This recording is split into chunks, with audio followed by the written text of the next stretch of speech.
नमस्कार, आप सभी का जन टीवी उत्तराखंड में स्वागत है। मैं हूं आपके साथ दीपिका जांगड़। खबरों की शुरुआत करेंगे उससे पहले एक नजर हेडलाइंस पर। सिखों के 10वें गुरु गोविंद सिंह के दोनों पुत्रों के बलिदान दिवस पर वीर बाल दिवस कार्यक्रम। उत्तराखंड सीएम पुष्कर सिंह धामी ने दी खटीमा में श्रद्धांजलि। गुरुद्वारा श्री हेमकुंड साहिब मैनेजमेंट ट्रस्ट की ओर से कई आयोजन। बहुप्रतीक्षित मसूरी विंटरलाइन कार्निवल 2022 का आज होगा आगाज। मुख्यमंत्री पुष्कर सिंह धामी गांधी चौक से करेंगे शुभारंभ। गीत संगीत से सजेगी महफिल।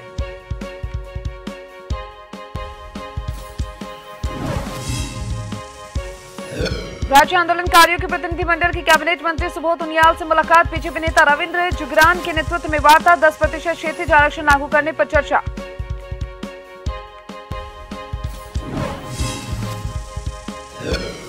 नहीं थम रहा वनतारा रिसोर्ट प्रकरण पर बवाल। गांधी पार्क में उत्तराखंड के पूर्व सीएम हरीश रावत का धरना। कहा केस नहीं बाधा बन सकता है धामी सरकार का बयान।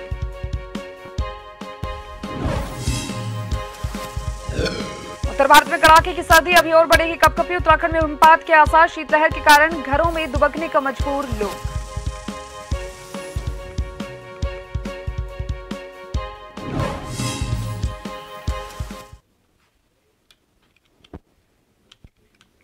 खबरें विस्तार से।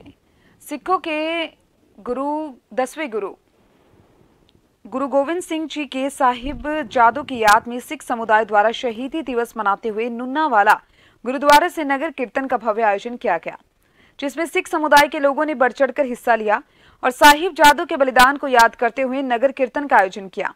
इस अवसर पर सरदार लाडी सिंह ने बताया कि आज के दिन ही गुरु गोविंद सिंह के छोटे बेटे, जिन्हें साहिब जादू कहा जाता है, उन्होंने अपने बलिदान देकर मिसाल कायम की थी।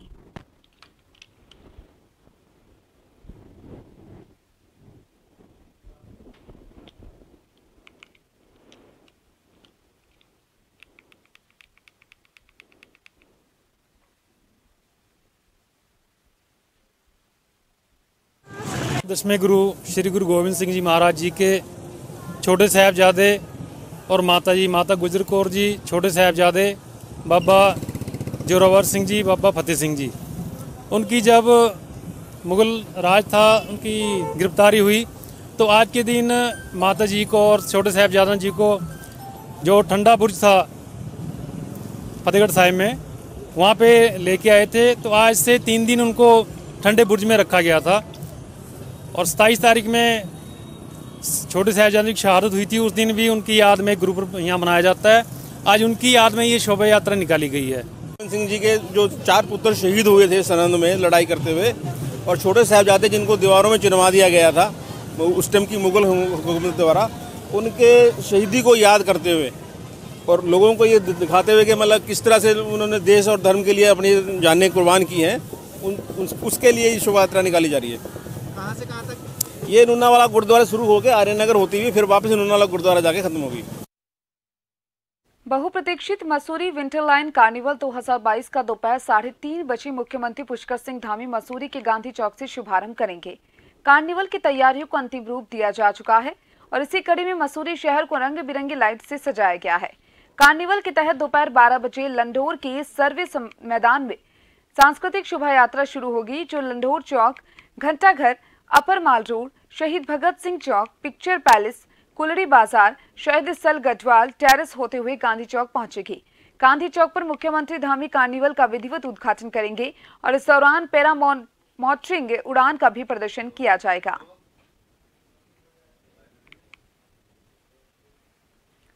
बहुप्रतीक्षित मसूरी विंटरलाइन कार्निवल 2022 मुख्यमंत्री पुष्कर सिंह धामी द्वारा गांधी चौक से शुभारंभ।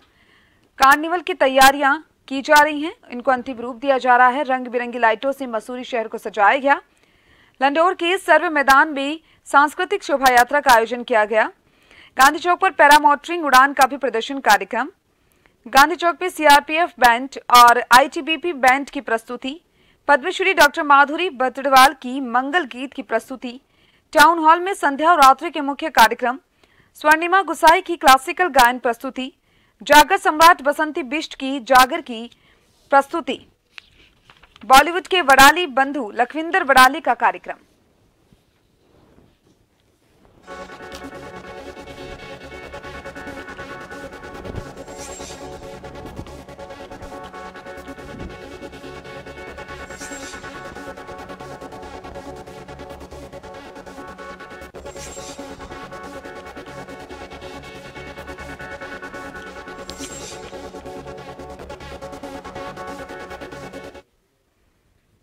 राज्य आंदोलनकारियों की प्रतिनिधिमंडल की कैबिनेट मंत्री सुबोध उनियाल से मुलाकात, बीजेपी नेता और राज्य आंदोलनकारी रविंद्र जुगरान के नेतृत्व में वार्ता।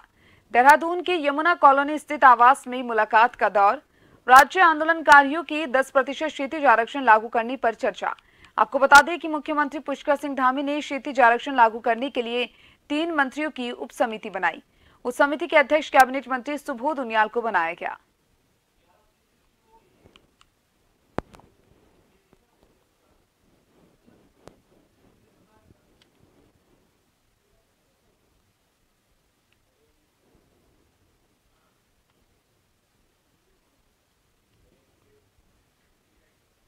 राज्य आंदोलनकारियों के प्रतिनिधि मंडल की कैबिनेट मंत्री सुबोध उनियाल से मुलाकात, जहां पर बीजेपी नेता और राज्य आंदोलनकारी रविंद्र जुगरान के नेतृत्व में वार्ता हो रही है। देहरादून के यमुना कॉलोनी स्थित आवास में मुलाकात का दौर जारी। राज्य आंदोलनकारियों के 10% क्षैतिज आरक्षण लागू करने पर चर्चा। आपको बता दें कि मुख्यमंत्री पुष्कर सिंह धामी ने क्षैतिज आरक्षण लागू करने के लिए 3 मंत्रियों की उप समिति बनाई है और उप समिति के अध्यक्ष कैबिनेट मंत्री सुबोध उनियाल है।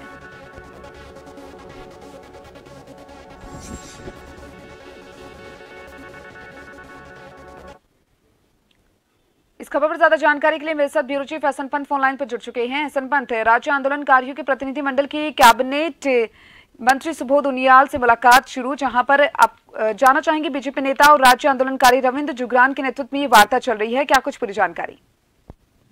बिल्कुल दीपिका, आपको बताना चाहूंगा, उत्तराखंड सरकार क्षैतिज आरक्षण को लेकर के लगातार यहाँ पर एक कमेटी बनाने के बाद आंदोलनकारियों के हित में जो ड्राफ्टिंग तैयार होगी उस पर फैसला लेने के लिए पहले से ही आंदोलनकारियों को आश्वस्त कर चुकी थी। और आज इसी कड़ी में, क्योंकि काफी समय गुजर जाने के बाद जब सब कमेटी ने भी अभी तक कोई निर्णय या कोई अपनी ड्राफ्टिंग बाकायदा प्रस्ताव सरकार को नहीं सौंपा है, ऐसे में रविंद्र जुगरान जो वरिष्ठ आंदोलनकारी हैं, पूर्व दायित्वधारी भी भारतीय जनता पार्टी की सरकार में रहे हैं, उनकी अगुवाई में आंदोलनकारियों का एक प्रतिनिधिमंडल आज सुबह 10 बजे कैबिनेट मंत्री या यूं कहें कि कमेटी जो बनाई गई है क्षैतिज आरक्षण के लिए, उसके चेयरमैन के तौर पर सुबोध उनियाल जो कैबिनेट मंत्री हैं, उनके आवास यमुना कॉलोनी में पहुंची, जहां पर चर्चा चल रही है। और इस वक्त भी क्षैतिज आरक्षण को लेकर क्या तकनीकी पेच हो सकते हैं, राजभवन से किस तरीके से वापस आया है ये एक्ट, इसको लेकर के उसके नफा और नुकसान और उसके जो तकनीकी पहलू के अलावा जो इन बिंदुओं पर सरकार को पेश आती है, उन बिंदुओं को समायोजित किया जा सके ताकि क्षैतिज आरक्षण की मांग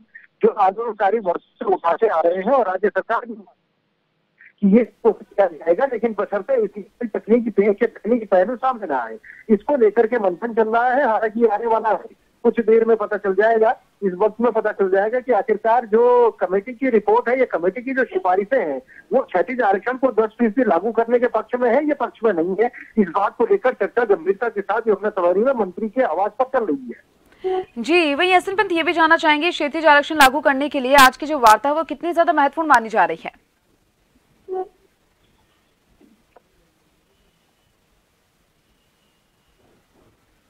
आप मुझे सुन पा रहे हैं? बहुत बहुत शुक्रिया आपका तमाम जानकारी को साझा करने के लिए।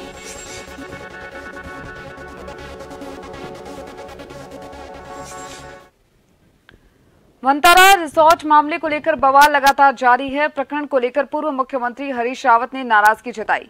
पूर्व सीएम रावत कांग्रेस कार्यकर्ताओं के साथ देहरादून स्थित गांधी पार्क में 1 दिवसीय धरने पर बैठ रहे हैं। इससे पहले देहरादून रोड स्थित एक होटल में पत्रकारों से बातचीत में रावत ने न्याय न मिलने को लेकर नाराजगी जताई। इसी को लेकर यह धरना दिया जा रहा है। उन्होंने कहा है कि सरकार की ओर से वीआईपी को लेकर दिया गया बयान भविष्य में संबंधित मुकदमे और दंड प्रक्रिया में बाधा बन सकता है। वनतारा प्रकरण में बेटी को न्याय मिलना चाहिए। आपको बता दें कि वनतारा रिसोर्ट की कर्मचारी ने अपनी व्हाट्सएप चैटिंग में साफ कहा कि उस पर वीआईपी को स्पेशल सर्विस देने के लिए दबाव था। इस प्रकरण को लेकर उत्तराखंड की जनता में अभी भी कई तरह के संदेह हैं।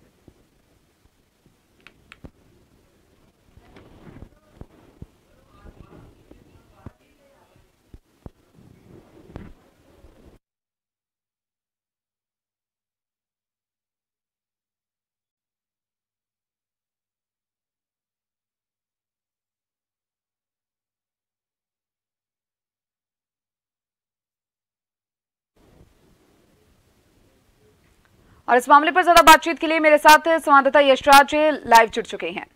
यशराज, वंतारा रिसोर्ट मामले में लगातार बवाल देखा जा रहा है, जहां पर लगातार विपक्ष धामी सरकार को इस मामले को लेकर घेरता हुआ नजर आ रहा है और धरना प्रदर्शन यहां पर पूर्व मुख्यमंत्री द्वारा किया जा रहा है। क्या कुछ पूरी जानकारी मिल पा रही है? दीपिका, मैं बताना चाह रहा हूं कि उत्तराखंड में लगातार कांग्रेस के द्वारा धरना प्रदर्शन भी किया जा रहा है, वहीं कई मुद्दों को लेकर। वहीं सबसे बड़ा मुद्दा इनमें से एक है अंकिता भंडारी मुद्दा, अंकिता भंडारी हत्याकांड। इस हत्याकांड को लेकर पूरा उत्तराखंड एक समय दहल उठा था। इसी के सिलसिले में लगातार कांग्रेस के द्वारा सत्तारूढ़ दल भाजपा पर यह आरोप लगाया जा रहा है कि भाजपा इसमें सही तरीके से जांच एजेंसियों को जांच करने नहीं दे रही है। वहीं साफ साफ स्पष्ट कहना है कि भाजपा यहाँ पर बड़े मंत्रियों और बड़े अधिकारियों को यहाँ पर बचाने का काम कर रही है और उनका क्लियर स्पष्ट रूप से, चाहे प्रदेश अध्यक्ष की बात की जाए, चाहे हरीश रावत की बात की जाए, तो उन्होंने स्पष्ट रूप से कहा है कि इसमें कहीं ना कहीं किसी तरीके से भाजपा सम्मिलित है। वहीं मैं बताना चाह रहा हूँ कि अंकिता भंडारी हत्याकांड को लेकर आज देहरादून के गांधी पार्क में हरीश रावत 24 घंटे के धरना प्रदर्शन पर बैठेंगे। मेरे पीछे आप देख रहे होंगे, मैं गांधी पार्क में इस वक्त खड़ा हूं, जहां पर हरीश रावत जो धरना प्रदर्शन 12 बजे से आज शुरू करेंगे, वहां पर टेंट गड़ चुके हैं, गद्दे आ चुका है और गद्दा पर 12 बजे सभी कोई हरीश रावत और कांग्रेस के कई वरिष्ठ अधिकारी की बात की जाए या कई नेताओं की बात की जाए, सभी कोई आकर के धरना प्रदर्शन में शामिल हो रहे हैं। वहीं हरीश रावत ने अपने फेसबुक पोस्ट से यह क्लियर कहा है कि इस धरना प्रदर्शन में सिर्फ कांग्रेस ही नहीं, जो भी पार्टी, जो भी दल के लोग, चाहे वो भाजपा से संबंधित हो, चाहे वो यूकेडी से हो, आम आदमी से हो या सपा से हो, बसपा से हो, वो सभी आकर के इस धरना प्रदर्शन में सम्मिलित हो सकते हैं। यह सिर्फ कांग्रेस का धरना प्रदर्शन नहीं है, बल्कि यह यहाँ पर उत्तराखंड की बेटी अंकिता भंडारी के हत्याकांड को खुलासे के लेकर धरना प्रदर्शन है। वहीं मैं बताना चाह रहा हूं कि बार बार हरीश रावत के द्वारा और कांग्रेस के द्वारा यह मांग की जा रही है कि सीबीआई से इस हत्याकांड की जांच कराई जानी चाहिए, लेकिन कोर्ट जो है एसआईटी की जांच से संतुष्ट नजर आ रही है। उन कोर्ट ने स्पष्ट रूप से कहा है कि एसआईटी अपने काम को पूरी तरीके से निभा रही है और एसआईटी की जिम्मेदारी जो है वो अपना निर्वहन कर रही है, इसलिए अभी सीबीआई जांच की कोई आदेश नहीं दिया जा सकता। वहीं इसी बात को लेकर के हरीश रावत जो है वो धरना प्रदर्शन पर बैठेंगे और आज रात्रि भी हरीश रावत गांधी पार्क के आगे धरना प्रदर्शन पर ही बैठे रहेंगे। यूं तो देहरादून में अभी काफी ठंड चल रही है, ठंड का मौसम भी है, वहीं पर इसी को देखते हुए सारा इंतजाम किया जा रहा है। इसी के बाद यदि बात की जाए, हरीश रावत का एक और स्पष्ट रूप से कहना है कि अंकिता भंडारी हत्याकांड में वीआईपी, जिस वीआईपी कमरे की बात की जा रही है, वह कमरा नहीं बल्कि वीआईपी कोई एक व्यक्ति है जो भाजपा से संबंधित व्यक्ति है, उस व्यक्ति का नाम उजागर किया जाना चाहिए। और साफ साफ स्पष्ट रूप से कहना है हरीश रावत का कि उत्तराखंड में पुलिस प्रशासन जो है वो पूर्णतः सरकार के कब्जे में है, एसआईटी जो है वो पूर्णतः सरकार के कब्जे में, इसीलिए स्वतंत्र रूप से ना तो पुलिस प्रशासन काम कर पा रही है, ना तो एसआईटी अपनी जांच एजेंसी वो स्वतंत्र रूप से काम कर रही है। इसी को देखते हुए संपूर्ण उत्तराखंड से आह्वान किया गया है कि हरीश रावत के इस धरना प्रदर्शन में शामिल होकर के उत्तराखंड की बेटी अंकिता भंडारी के हत्याकांड से पर्दाफाश करने का वो काम करे और सरकार के कानों में जू जो नहीं रेंगती है, सरकार के कानों में जू रेंगने सरकार के कानों में अपनी बात पहुंचाए कि अंकिता भंडारी हत्याकांड को लेकर पूरा प्रदेश गमगीन माहौल में, पूरा प्रदेश जो है वो चाह रहा है कि अंकिता भंडारी के हत्याकांड को के ऊपर से पर्दा खुले और जो भी वीआईपी व्यक्ति है उनका नाम आए। इस तरीके की बात जो है हरीश रावत, इसलिए मैं आपको बताना चाह रहा हूँ 24 आगे प्रदर्शन पर बैठ रहे हैं। आज दोपहर 12 बजे से हरीश रावत गांधी पार्क के आगे धरना प्रदर्शन पर बैठेंगे और कल यानी 12 बजे उनका धरना प्रदर्शन समाप्त होगा। अब तो ये देखना है आगे कि क्या होता है, कहां तक उनकी बात पहुंचती है। जी दीपिका। बिल्कुल यशराज, अगर अंकिता भंडारी केस की अगर बात यहाँ पर की जाए तो अब ये राजनीतिक रंग लेता हुआ दिखाई दे रहा है। वहीं क्या कुछ कहना है पूर्व मुख्यमंत्री का कि अगर उनकी मांगे नहीं मानी जाती है तो अगला कदम उनका क्या होगा? जी बिल्कुल दीपिका, मैं बताना चाह रहा हूँ मुख्यमंत्री पुष्कर सिंह धामी का एक स्पष्ट रूप से कहना है। मुख्यमंत्री पुष्कर सिंह धामी ने एक बहुत अच्छा, जैसे ही अंकिता भंडारी हत्याकांड हुआ उस कांड के बाद तुरंत ही वहां पर जो व्यक्ति जो अंकिता भंडारी के साथ जिन्होंने उसकी निर्मम हत्या कर दी, उसे पकड़ लिया गया और उसे पुलिस उसे कैप्चर कर ली, कब्जे में लेकर के उसको दंड देने लगी, उससे पूछताछ करने लगी। इसी को देखते हुए यदि यह कहा जाए उसके बाद उस रिसोर्ट को भी पूरी तरीके से ढहा दिया गया है, तो मुख्यमंत्री पुष्कर सिंह धामी के द्वारा, प्रशासन के द्वारा तो यूं तो देखा जाए कि काम यहाँ पर सही तरीके से चल रहा है। तुरंत इस पर एक टीम की भी गठन कर दी गई और इस टीम को भी कहा गया कि वो अपनी जांच को निष्पक्ष तरीके से करें। वहीं मुख्यमंत्री पुष्कर सिंह धामी बार बार अंकिता भंडारी हत्याकांड को लेकर एक बात कह रहे थे कि अंकिता भंडारी यह जो बेटी है, यह उत्तराखंड की बेटी है। इस बेटी के खिलाफ कभी भी इस बेटी की जो हत्या हुई है, इसमें जो भी व्यक्ति शामिल है, चाहे वो बड़े अधिकारी हो, चाहे वो बड़े नेता हो, जरूर उनको भी, अगर वो शामिल है तो जरूर उनको भी सजा दी जाएगी। चाहे वो भाजपा से रिलेटेड हो, चाहे वो किसी भी कांग्रेस, सपा, बसपा किसी भी दल से वो संबंधित क्यों ना हो, जरूर से जरूर उनको सजा दी जाएगी, कहीं से भी उनको बख्शा नहीं जाएगा। तो मुख्यमंत्री पुष्कर सिंह धामी के द्वारा सभी अधिकारियों और प्रशासन को पूर्णतः यह स्वच्छंद रूप से काम करने की एक दे दी गई है कि आप पूर्णतः अपने तरीके से काम करें। और कहीं भी मुख्यमंत्री पुष्कर सिंह धामी से इस बाबत एक प्रश्न भी किया गया था कि क्या एसआईटी के ऊपर आप लोगों का दबाव है, तो उन्होंने स्पष्ट रूप से कहा कि एसआईटी अपना काम भूमिका पूर्ण रूप से निभा रही है। जैसा कि यदि बात की जाए यूके ट्रिपल एसएससी घोटाले में भी, तो मुख्यमंत्री ने स्पष्ट रूप से कहा था कि एसटीएफ को जिम्मेदारी दे दी गई और एसटीएफ अपनी जिम्मेदारी का निर्वहन अच्छे तरीके से कर रहे हैं। और एसटीएफ ने कई खुलासे भी यूके ट्रिपल एसएससी मैटर में किया। उसी तरीके से मुख्यमंत्री का कहना है कि हरीश रावत या कांग्रेस को थोड़ा सा सब्र करना चाहिए। एजेंसियां अपना काम सही तरीके से कर रही है, एजेंसियों के द्वारा काम सही तरीके से किया जा रहा है। समय रहते ही व्यक्ति को पकड़ लिया गया और उनको सजा भी दिया जा रहा है। कोर्ट भी अपना काम सही तरीके से करे, इसीलिए इसको कहीं से भी प्रभावित करने का काम नहीं चल रहा है। मुख्यमंत्री का स्पष्ट रूप से कहना है कि थोड़ा सा समय को दिया जाना चाहिए, थोड़ा सब्र हरीश रावत और कांग्रेस को भी करना चाहिए। जो भी दोषी पाए जाएंगे उनको जरूर से जरूर उसमें सजा मिलेगी। प्रशासन और पुलिस भी सही तरीके से अपना काम कर रही है। जी दीपिका।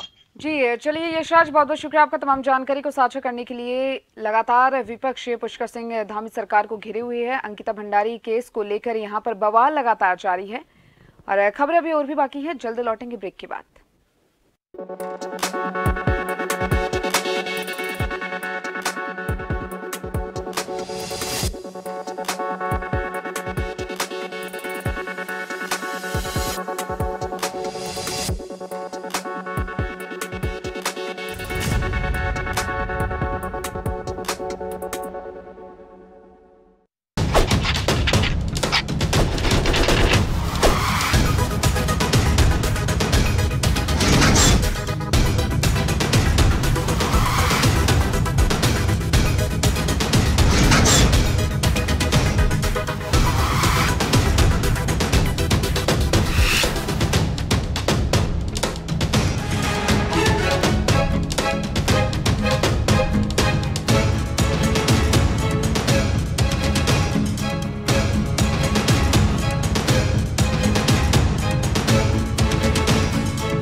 प्रदर्शन कर रही हैं। आपको बता दें खबर, छात्र और सहायक कर्मचारियों का विरोध प्रदर्शन।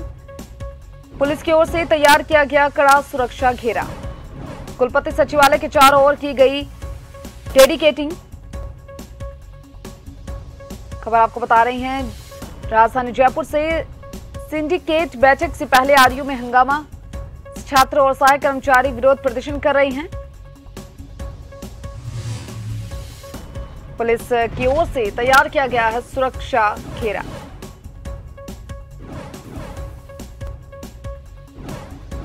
ज्यादा जानकारी के लिए मेरे साथ जयपुर से संवाददाता विवेक शर्मा फोन लाइन पर जुड़ चुके हैं। विवेक, सिंडिकेट बैठक से पहले आरयू में हंगामा हो गया है, जहां पर छात्रों सहायक कर्मचारी विरोध प्रदर्शन कर रहे हैं। क्या कुछ जानकारी मिल पा रही है? बिल्कुल, देखिए राजस्थान विश्वविद्यालय में कुछ देर बाद सिंडिकेट की बैठक होनी है और सिंडिकेट की बैठक से पहले तमाम शिक्षक और छात्र अपनी मांगों को लेकर कुलपति सचिवालय पर जुटे हुए हैं। हालांकि एहतियात के तौर पर विरोध प्रदर्शनों को देखते हुए पुलिस की ओर से कुलपति सचिवालय के चारों ओर बैरिकेडिंग की गई है और पुलिस का कड़ा सुरक्षा घेरा बनाया गया है। लेकिन जैसे पुलिस कर्मियों की ओर से शिक्षकों और छात्रों को अंदर जाने से रोका गया है, तमाम छात्र, शिक्षक और सहायक कर्मचारी अब बैरिकेडिंग पर विरोध प्रदर्शन कर रहे हैं। लगातार कर्मचारी जो है पुलिस को उलझते हुए नजर आ रहे हैं, क्योंकि कर्मचारियों का यही कहना था कि हर बार उन्हें कुलपति सचिवालय पर जाने दिया जाता है। कुलपति सचिवालय और राजस्थान विश्वविद्यालय में वो काम करते हैं, तो आखिर उन्हें क्यों रोका जा रहा है। बैठक में कड़े काले कानून पास किए जाते हैं, लेकिन वो अपनी बात अगर उनके मेंबर्स के सामने रखना चाहते हैं तो उन्हें रोका जा रहा है।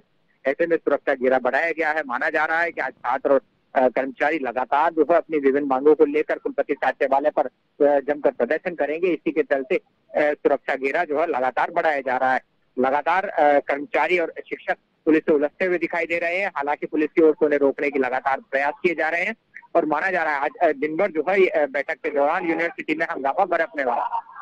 जी बहुत बहुत शुक्रिया आपका तमाम जानकारी को साझा करने के लिए।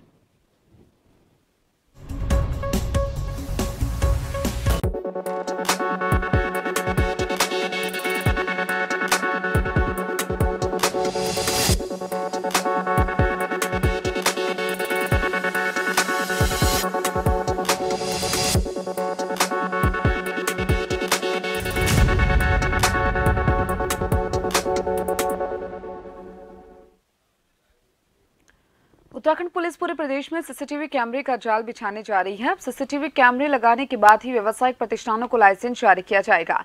इसको लेकर पुलिस विभाग शासन को भेजेगा प्रस्ताव। इसके पीछे पुलिस काम है अपराध होने की स्थिति में अपराधियों पर तत्काल कार्रवाई की जा सके। पुलिस महानिदेशक अशोक कुमार ने कहा कि हरिद्वार को छोड़कर अन्य जनपदों में प्रतिष्ठानों में सीसीटीवी कैमरों की कमी सामने आई है। डीजीपी ने कहा कि इस मामले में शासन से जल्द वार्ता की जाएगी। इसके अलावा बढ़ते साइबर अपराध को देखते हुए प्रत्येक जिलों में साइबर एक्सपर्ट की नियुक्ति किए जाने का भी निर्णय लिया गया है।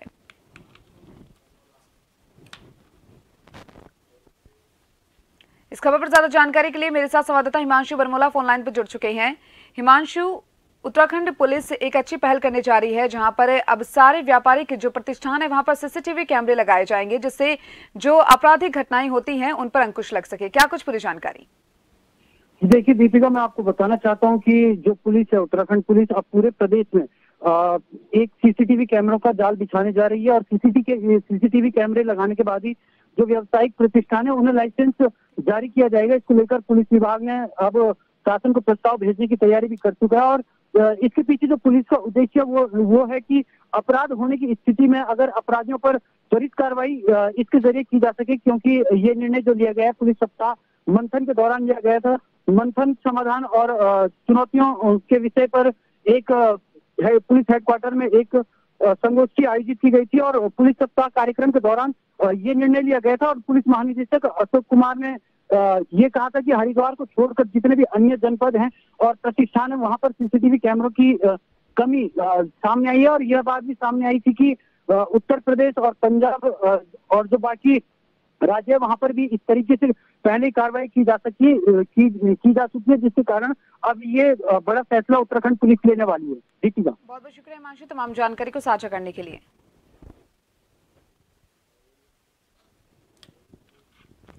हल्द्वानी पहुंचे कांग्रेस के पूर्व प्रदेश अध्यक्ष ने राज्य सरकार पर भ्रष्टाचार किए जाने का आरोप लगाते हुए जमकर सवाल उठाए। कांग्रेस के पूर्व प्रदेश अध्यक्ष गणेश गोदियाल ने कहा कि यूजेवीवीएनएल ने लखवाड़ व्यासी परियोजना में सिंगल बिड पर ऊंचे दामों पर किसी एक कंपनी को फायदा पहुंचाकर 3000 करोड़ रुपए का भ्रष्टाचार को अंजाम दिया। प्रदेश अध्यक्ष गणेश गोदियाल ने कहा कि एक ही कंपनी को सिंगल बिड पर टेंडर दिए जाने के लिए टेंडर प्रक्रिया में 2 बार हेराफेरी की गई। यह किस राज्य में भ्रष्टाचार का सबसे बड़ा उदाहरण है कि कैसे 3000 करोड़ रुपए ठिकाने लगाए जाने के लिए ऊंचे रेट पर एक ही कंपनी को सिंगल बिड टेंडर का काम दिया जाए। सबूतों को मिटाने के लिए इस प्रकार के कार्य कर रही है कि जो बेशर्मी की हदें पार करता है। ये आपके सामने प्रदेश बेरोजगारी में लगातार इंडेक्स प्रदेश का ऊपर बढ़ता जा रहा है, ये सब आप लोगों के सामने है। महंगाई बेतहाशा बढ़ते जा रही है, ये आपके सामने है। लेकिन सरकार द्वारा प्रायोजित बेरोजगार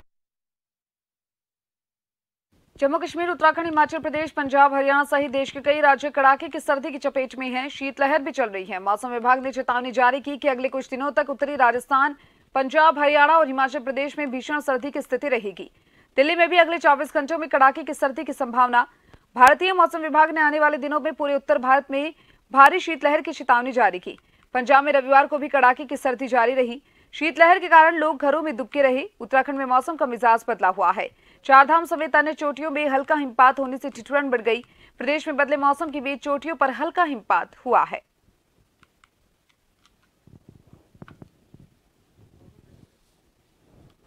जम्मू कश्मीर, उत्तराखंड, हिमाचल प्रदेश, पंजाब, हरियाणा सहित देश के कई राज्य कड़ाके की सर्दी की चपेट में। अगले कुछ दिनों तक उत्तरी राजस्थान, पंजाब, हरियाणा और हिमाचल प्रदेश में भीषण सर्दी की स्थिति रहेगी। आईएमडी दिल्ली में भी अगले 24 घंटों में कड़ाके की सर्दी की संभावना। भारतीय मौसम विभाग ने आने वाले दिनों में पूरे उत्तर भारत में भारी शीतलहर की चेतावनी जारी की। चारधाम समेत अन्य चोटियों में हल्का हिमपात होने से ठिठुरन बढ़ सकती है। तो वही उत्तर प्रदेश में 3 दिन बाद फिर चलेगी पछुआ और तापमान गिरेगा। सबसे अधिक ठंडा रहा पंजाब का बठिंडा।